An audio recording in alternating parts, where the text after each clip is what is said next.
গাজীপুরের কালিয়াকৈর পৌরসভার মেয়র মুজিবুর রহমানকে স্বপদে পুনর্বহালের দাবিতে চন্দ্রায় শিক্ষার্থী ও এলাকাবাসী বুধবার সকালে বিক্ষোভ শুরু করেছে।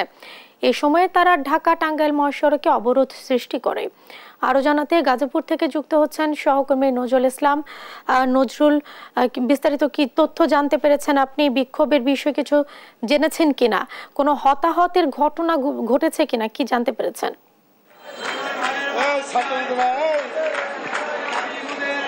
জেসিকা, আপনি যেমনটা বলছিলেন, আপনি জানেন যে আজকে কিন্তু সাধারণ যে মানুষ রয়েছে কালিয়াকৈর পৌরবাসী, এখানে কিন্তু তাদের যে জনপ্রিয় যে মেয়র রয়েছে মুজিবুর রহমান, তার পদে পুনর্বহালের জন্য কিন্তু এখানে আমরা সকাল থেকে হাজার হাজার নারী পুরুষকে রাস্তায় দেখেছি অবস্থান করতেছে এবং তারা মিছিল সহকারে কিন্তু সব জায়গায় অবস্থান করেছেন। এবং আপনারা জানেন যে উনি বিএনপি স্থায়ী কমিটির এবং নির্বাহী কমিটির সদস্য মুজিবুর রহমান, উনি কিন্তু গাজীপুর পৌরসভার মধ্যে কিন্তু আপনার এই কালিয়াকৈর পৌরসভার মধ্যে ব্যাপক উন্নয়ন করেছেন এবং তার উন্নয়নে কিন্তু সব জায়গায় রাস্তা থেকে রাস্তা, কলেজ, বিভিন্ন মসজিদ মন্দিরেও কিন্তু উন্নয়ন হয়েছে। সেই অনুপাতে কিন্তু জনপ্রিয় এই মেয়রকে রাখার জন্য, পুনর্বহাল করার জন্য কিন্তু হাজার হাজার মানুষ আমরা দেখেছি যে রাস্তায় অবস্থান করতেছেন এবং তারা কিন্তু এই মেয়রকে চাচ্ছেন ফিরে আবার সেই অবস্থানে রাখার জন্য কিন্তু চাচ্ছেন।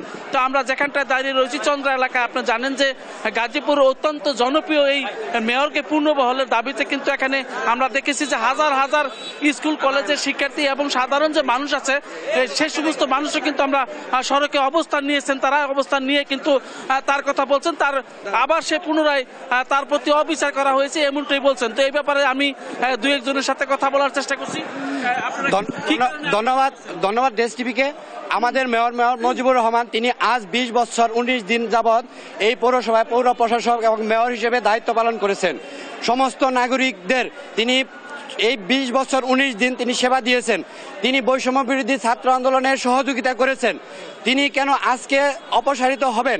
আমি প্রধান অন্তর্বর্তীকালীন সরকারের উপদেষ্টাকে।